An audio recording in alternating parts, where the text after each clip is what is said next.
வணக்கம் அருள். இலக்கு முக்கியமாக நேர்களுக்கு இந்த அன்பு கலந்த நிகழ்ச்சியினுடைய வணக்கம். ஆரம்பத்துக்கான ஒரு முக்கியமான காரணம் என்னவென்றால், நீர்கொழும்பு சிறைச்சாலையிலே ஒரு பெரிய கலவரம் நடைபெற்று முடிந்து இன்னும் நடந்து கொண்டிருக்கிறது. அது ஒரு ஒரு ஒரு நாட்டினுடைய சிறைச்சாலைகளிலே நடக்கின்ற மிக மோசமான சம்பவமாக பார்க்கப்படுகிறது. என்னவென்றால், எல்லோரும் சொல்லுவார்கள் பாதுகாப்பான இடம் என்கின்ற சிறைச்சாலை என்று சொல்லி. சில நேரங்களிலே கொலை செய்த குற்றவாளிகள் அல்லது மற்ற எதிரிகளிடம் தப்பிக் கொள்வதற்காக சிறு குற்றங்கள் செய்துவிட்டு சிறைக்கு செல்வார்கள் என்று அங்கே இருந்தால் பாதுகாப்பு என்பதற்காக.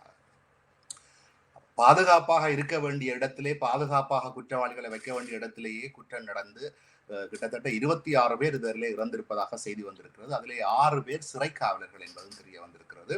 இப்பொழுது இப்போதைய சூழ்நிலை என்னவென்றால், அதாவது உள்ளே உள்ள சிறை கைதிகள் ஆயுத முனையிலே சில போலீசாரையும் சிறை காவலர்களையும் சிறை கைதிகளையும் பணைய கைதிகளாக பிடித்து வைத்திருக்கிறார்கள். இதை பற்றிய உங்களுக்கு கிடைத்த தகவல்களை பகிர்ந்து கொள்ளுங்கள். சிறைச்சாலையினுடைய அதாவது இன்னொரு கருத்தும் சொல்லப்படுது, சிறைச்சாலையினுடைய கெப்பாசிட்டி, அதுக்கு எவ்வளவு இருக்க முடியுமோ அதோட அதிக கைதிகள் வைத்திருந்ததான் அதிருப்தி இருந்ததாகவும், ஆனால் இந்த சண்டையின் ஆரம்பம் வேறு என்றும் குறிப்பிடப்படுது. உங்களுக்கு தெரிந்த தகவல்களை கூறுங்கள். இது தொடர்பாக கொழும்பிலிருந்து கிடைத்த தகவல்களை படி நான் அங்கிருந்த வேறு சிலருடனும் உரையாடி இருந்தேன். முதலில் இது 2 இந்த போதை வஸ்து குழுக்களுக்கு இடையிலான மோதலாகத்தான் ஆரம்பித்தது என்று சொல்லி, அதில் 2 கொல்லப்பட்ட பிற்பாடு இது அந்த சிறை முழுவதும் பரவியதாகவும், ஆனால் அந்த சமயத்தில் அவர்கள் உள்ளுக்குள் ஏற்கனவே தாங்கள் வைத்திருந்த ஆயுதங்களை பயன்படுத்தியதாகவும், அதை வைத்து சிறை காவலர்களை பிணை கைதிகளாக பிடித்து அவர்கள் மூலம் அங்கிருந்த ஆயுதங்களையும் எடுத்து தான் இந்த தாக்குதலை ஒருங்கிணைத்திருக்கிறார்கள், நடத்தியும் இருக்கிறார்கள். இதில் 7 சிறை காவலர்கள் உட்பட 26 பேர் இதுவரையில் நாங்கள் பேசும் வரையிலும் கொல்லப்பட்டிருக்கிறார்கள். 100க்கும் மேற்பட்டவர்கள் காயமடைந்திருக்கிறார்கள். ஆனால் இந்த எண்ணிக்கை மிக அதிகமாக இருக்கும் என்றுதான் கூறப்படுகிறது. படையினர், சிறப்பு அதிரடி படையினரை இலங்கை அரசு இறக்கியிருந்தது.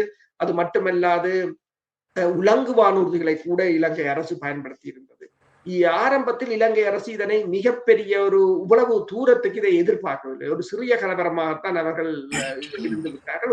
ஒரு கட்டத்தில் சிறையை அந்த சிறை கைதிகள் சிறையை தங்கள் கட்டுப்பாட்டில் எடுத்து விட்டதாக கூறியிருந்தார்கள். அதுக்கு பிறகுதான் இவர்கள் இராணுவத்தினரை, சிறப்பு அதிரடிப்படையினரை இறக்கி அதை மீட்டார்கள் என்று சொல்லியும், சில மணி நேரம் சிறை அவர்களின் கட்டுப்பாட்டில் தான் முழுமையாக இருந்ததாகவும், பிரதான கேட்டை உடைத்து வெளியேற முற்பட்டதாகவும் கூட கூறியிருக்கிறார்கள்.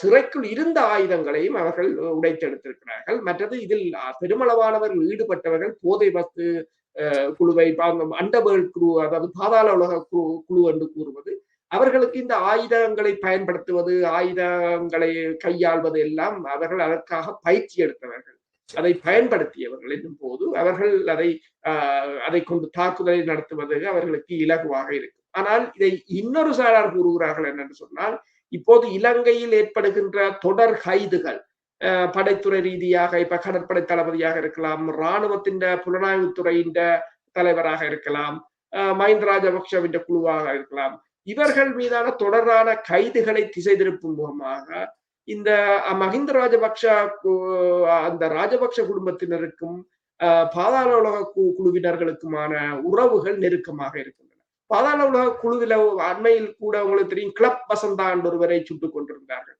அது இங்கிருந்து துபாயில் இருந்துதான் அதற்கான தகவல் போனது என்று சொல்லியும், பிரான்சில் இருந்து அதை ஒருங்கிணைத்ததாகவும் கூட கூறினார்கள். வெளிநாடுகளில் இருந்து இலங்கையில் ஒரு ஆயுத கலாச்சாரத்தை, தாக்குதலை நடத்துவதற்கான ஒருங்கிணைப்பை மேற்கொள்கிறார்கள்.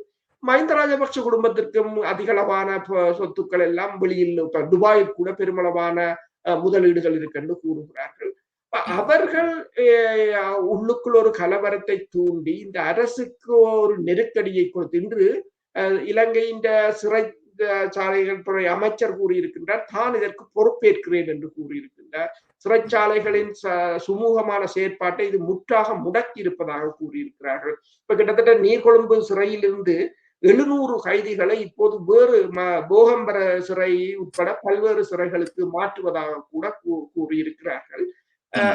அரசுக்கு ஏற்பட்டிருக்கின்ற நெருக்கடியை கொடுக்கும் முகமாக இதை உருவாக்கி இருக்கலாம் என்ற கருத்துக்களும் இருக்கின்றன. நாங்கள் இன்றுதான் இதை கதைக்கின்றோம். இன்னும் நான் நினைக்கிறேன் இன்னும் இது உள்ளக தகவல்கள் வரும். இன்னும் ஒரு சில தினங்களில் இன்னும் மேலதிக தகவல்கள் வரலாம். இப்பொழுது தகவலின்படி என்ன குறிப்பிடப்படுகிறார் என்றால் துப்பாக்கி ஏந்திய சிறைக்குள் இருந்த சில சிறை கைதிகளின் கட்டுப்பாட்டிலே போலீசார் மற்றும் சிறை காவலர்கள் மற்றும் கைதிகள் பலர் அவர்கள் கட்டுப்பாட்டில் இருப்பதாகவும் தான் தெரிய வருகிறது.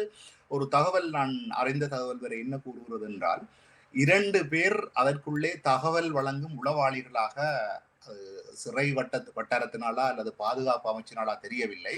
2 பேரே அந்த பாதாள உலக குடும்பத்துக்குள்ளே என்ன பேசுகிறார்கள், என்ன கழிக்கிறார்கள் என்ற தகவல்களை அறிவதற்கு, ஏனென்றால் சிறைச்சாலைதான் சுதந்திரமாக பேசுவார்கள், தங்களுடைய ஹீரோயிசத்தை காட்டுவார்கள், நான் என்ன செய்தேன் ஏது செய்தேன் சுதந்திரமாக சொல்வார்கள், அந்த இடத்துல ஒரு கெத்து காட்டுவதற்காக செய்வார்கள். அதை வைத்து அவர்களை பற்றி அறிவதற்காக 2 உளவாளிகளை வைத்திருந்ததாக, முதல்ல அந்த 2 உளவாளிகளையும் தான் கொலை செய்யப்பட்டதாகவும், அதன் பின்னர் தான் 2 குழுக்களாக என்ற பாதாள உலக குழுவிலையும் பல குழுக்கள் இருக்கின்றன. சிறையிலையும் அந்த அதே சண்டை நடக்கும், வழியால் நடக்கிற அதே சண்டை, அதை பயன்படுத்தி கொண்டுதான் இது ஆரம்பித்ததாகவும் கூறப்படுகிறது.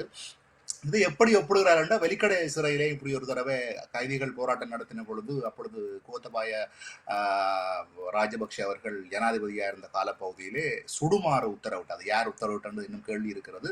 கைதிகள் மீது கண்டவாட்டுக்கு துப்பாக்கி பிரயோகித்தது, நூற்றுக்கணக்கான கைதிகள் இறந்திருந்தார்கள். அது அரச படைகளின் துப்பாக்கி சூட்டில் தான் அவர்கள் இறந்தார்கள்.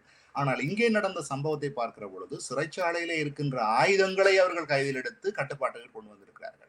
இந்த நீங்கள் பார்த்திருப்பீர்கள், அது சீச் என்று சொல்வது, பணைய கைதிகளாக ஆட்கள் வைத்திருப்பதை போலத்தான் வைத்திருப்பதாகவும், வீடியோக்களை பார்க்கிற பொழுது வெளியில் இருந்து சும்மா சுடுகிறார்கள். இந்த அதிரடிப்படையும் போலீசாரும் வந்து சும்மா சுடுகிறார்கள், ஆனால் உள்ளுக்கு போக முடியவில்லை. நீங்கள் கூறினது போல இந்த சில நேரம் சிறைக்கதவையும் உடைக்க முயற்சிச்சிருந்தால் கிட்டத்தட்ட 1800 கைதிகள், சிலர் 10,000 வரைக்கும் என்று சொல்கிறார்கள். இப்போதே கிடைத்த தகவல்களுடைய இந்த சிறையினுடைய கெப்பாசிட்டி 1000 போர்க்கைதிகள் என்றும் 1800 பேர் வரையில் வைத்திருக்கப்பட்டதாகவும், அதுவுமே குழப்பமாக இருந்ததாகவும், சிறையை உடைத்திருந்தால் இந்த 1500 பேரும் வெளியேறி இருந்தால் என்ன நடந்திருக்கு? நீங்கள் கூறுவது போல இரண்டு சொன்னால், சிறை ஏற்கனவே கிட்டத்தட்ட 1000 பேர் கெப்பாசிட்டி இருக்கிற இடத்துல வந்து இவர்கள் 1800 பேரை வைத்திருந்ததாக கூறப்படுகின்றது. அதிலும் பெருமளவானவர்கள் இந்த போதை வஸ்துவுடன் தொடர்புடையவர்கள் பாதாள உலக குழு என்னும் போது அவர்கள் உள்ளுக்குள்ளேயே தங்களுக்கு ஒரு குழுவை அமைத்து விட்டார்கள். நீங்கள் சொன்னது போலதான் பிரதான வாசலை உடைப்பதற்கு முயற்சி செய்திருக்கிறார்கள். அதை உடைத்து வெளியேறி இருந்தால் அவர்கள் நாட்டில் கூட மிகப்பெரிய கலவரங்களை உருவாக்கி இருக்க முடியும். தாக்குதல்கள், சட்ட ஒழுங்கை சீர்குலைக்க முடியும். இந்த சட்ட ஒழுங்கைக்கு சீர்குலைப்பது வந்து தற்போதைய அரசுக்கு வந்து மிகப்பெரிய ஒரு நெருக்கடியாக இருக்கும். ஏற்கனவே இந்த கைதுகள் அதுகள் இதுகள் என்று சொல்லி எதிர்கட்சிகள் அந்த பொருளாதார வீழ்ச்சியை எல்லாம் காரணம் காட்டி எதிர்கட்சிகள் இந்த அரசுக்கு எதிரான ஒரு கருத்துருவாக்கத்தை மக்களிடம் உருவாக்குவதற்கு முயற்சி செய்கின்ற நேரத்தில் இப்போது சிறைக்குள் பாதுகாப்பில்லை, அல்லது இவர்களால் ஒன்றை கட்டுப்படுத்த முடியாது, நாட்டை பாதுகாக்க முடியாது என்று தங்களுக்கான பிரச்சாரத்துக்கும் இந்த அரசின் இந்த தொடர் கைது நடவடிக்கைகளை தடுத்து நிறுத்துவதற்கான ஒரு அழுத்த புள்ளியாகவும் இதை பயன்படுத்தி இருக்கலாம் என்றுதான் பார்க்கப்படுகின்றது. ஆனால் நீங்கள் சொன்னது போல முதலில் 2 பேர் தகவல் கொடுப்பவர்கள் அவர்கள் கண்டறிந்து, தகவல் கொடுப்பவர்களை அவர்கள் கண்டறிந்து அவர்களை தாக்கி அவர்களை படுகொலை செய்ததற்கு பிறகுதான் இந்த கலவரம் ஆரம்பித்ததாக கூறப்படுகின்றது. அதே சமயம் இந்த சிறைச்சாலையின் பேச்சாளர் வந்து கயநாயக்கா கூறியிருக்கிறார் என்று சொன்னால், தங்களால் அந்த சிறைக்குள் ஒரு குறிப்பிட்ட நேரத்துக்குள் போக முடியவில்லை என்று சொல்லியும், அவர்கள் பல சிறை காவலர்களை தங்கள் கட்டுப்பாட்டில் அல்லது பிணை கைதிகளாக பிடித்திருந்ததாகவும், மீட்பதற்கே நேரம் எடுத்ததாகவும், பிரதான வாசலை உடைக்க முயன்றதாகவும், ஆனால் இருந்த போதும் தங்களால் உள்ளிருக்கிற நிலைமைகளை சரிவர அறிய முடியாததால் தங்கள் நடவடிக்கையை தாங்கள் விரைவாக எடுக்க முடியாத ஒரு நிலைக்கு தாங்கள் தள்ளப்பட்டிருந்ததாகவும், என்றால் இவர்களுக்கு தெரியாத எங்கிருந்து சூடு வருகிறது, எங்கிருக்கிறார்கள் என்ற, ஏனென்றால் சிறையின் உள்பகுதி முழுக்க அவர்களின் கட்டுப்பாட்டுக்குள் சென்று விட்டது. உலகம் முழுக்க ஒரு வளமை இருக்கிறது என்னவென்று சொன்னால், சிறைகளிலிருந்து தப்பிப்பவர்கள் சிறைக்கு கீழாலே சுரங்கம் தோண்டி வெளியே போகும் வரைக்கும் கடின உழைப்பு செய்து அதில் தப்பியிருக்கிறார்கள். உதாரணத்துக்கு எஸ்கோபார் என்று கேள்விப்பட்டிருவீங்கள். மெக்சிகோவினுடைய மிக பெரும் போத வஸ்து மன்னன், ஒரு ராஜ்யத்தையே நடத்தி இருந்தார். அவரை சிறையிலே வச்சிருந்த சமயம் இதே மாதிரி நிலத்துக்குள்ளாலே நீண்ட தூரத்துக்கு ஒரு கிலோமீட்டருக்கு மேற்பட்ட தூரத்துக்கு நிலங்கத்துக்குள்ள சுரங்கப்பாதை அமைச்சு அவர் இலகுவாக தப்பி வெளியிலே போனது கூட வீடியோவில் பதிவாக இருந்தது. 2 வருடங்களுக்கு முன்னர் அமெரிக்காவினுடைய ஒரு ஆபரேஷனிலே அவரை கைது செய்து தூக்கி கொண்டு வந்து அமெரிக்காவை கொண்டு வந்து விட்டார்கள். அதற்கு பிறகு அவரை அடக்கி விட்டார்கள். ஆனா இலங்கைக்கு ஒரு சிறப்பு இருக்கிறது என்னவென்றால், நீங்கள் நிலத்துக்குள்ளால ஏன் எல்லாம் கிண்டி மினைக்கிடவன், உங்களுக்கு உள்ளுக்குள்ளே ஆக்கள் இருக்குது, உள்ளுக்குள்ளே சிறை காவலர்களை கைக்கு வச்சிருப்பீர்கள், சிறையில் உள்ள ஆயுதங்களை பயன்படுத்துவதற்கான திறப்பு உங்களோட கைகள் இருக்கும் பொழுது அதுக்கே நீங்கள் சுரங்கம் தோண்ட வேண்டும். பார்ப்போம். இப்பொழுது இருக்கிற சூழ்நிலையில இலங்கையில இன்றைக்கு ஒரு என்ன சொல்றது, ஆட்சியின் மீது கூட ஒரு பெரிய குற்றச்சாட்டை முன்வைத்து நாட்டில் பாதுகாப்பு இல்லை என்று கூறி எதிர்கட்சிகள் அல்லது இப்ப மஹிந்த ராஜபக்ச தரப்பெல்லாம் குற்றம் சாட்டுவதற்கு பெரிய கருவியாக பாவிக்க முயற்சிப்பார்கள். இன்னும் முடியவில்லை. இன்று நாளை அதனுடைய மேலு தகவல் கிடைக்கும் என்று நினைக்கிறேன். அப்படி கிடைக்கும் பொழுது நாங்கள் நேர்களுக்கு அப்படியான தகவலையும் அப்டேட் பண்ணிக் கொள்ளலாம். அதாவது இந்த சிறைக்குள்ளே ஆயுத குழுக்கள் சுதந்திரமாக நடமாடுவதும் இந்த அண்டவள் குழுக்கள் இருப்பதற்கும் ஏதோ ஒரு வகையில ஏதோ ஒரு வெளிச்சக்தி ஒன்று உதவி செய்யாமல் இருக்க முடியுமா? அதுதானே வழக்கமாக நடக்கிறது. நீங்க சொன்னீங்களே, எங்க குவைட் போல துபாய் போல நாட்களில் இருந்து இலங்கையின் ஆட்சியை வழிநடத்துகிறார்கள் என்றும் கூட நீங்கள் கூறியிருந்தீர்கள். அதை கொஞ்சம் தெளிவாக கூறுங்கள் இதை முடிப்பதற்கு. உண்மைதான். என்னென்று சொன்னால், இது இப்ப இது வடிவாக ஒழுங்கமைக்கப்பட்டிருக்கின்றது இந்த தாக்குதல். ஆனால் தாக்குதல் நடத்தியவர்களுக்கு சில சமயங்களில் தெரியாது தாங்கள் இதற்காக பயன்படுத்தப்படுகிறோம் என்று சொல்லி. இது அவர்கள் யோசிப்பார்கள், தாங்கள் ஏதோ தங்களை காட்டி கொடுத்தவனை தாக்கியது, அதன் மூலம் ஒரு கலவரம் வந்ததாகத்தான் இது வடிவமைக்கப்பட்டிருக்கிறது. ஆனால் இதற்கு பின்னால் இருப்பவர்கள் இதை தங்கள் அரசியல் நலனுக்காக இதை செய்கிறார்கள் என்பது கூட சில சமயங்களில் அவர்களுக்கு தெரிந்திருக்காது.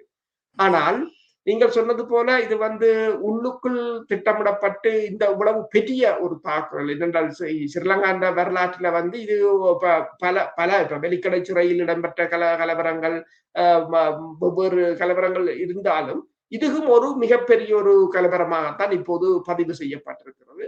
இப்போ சஜித் பிரேமதாசா கூட நீங்கள் சொன்னது போல இப்போது உரையாற்றி கொண்டிருக்கிற காணொலிகளையும் போட்டிருக்கிறார்கள்.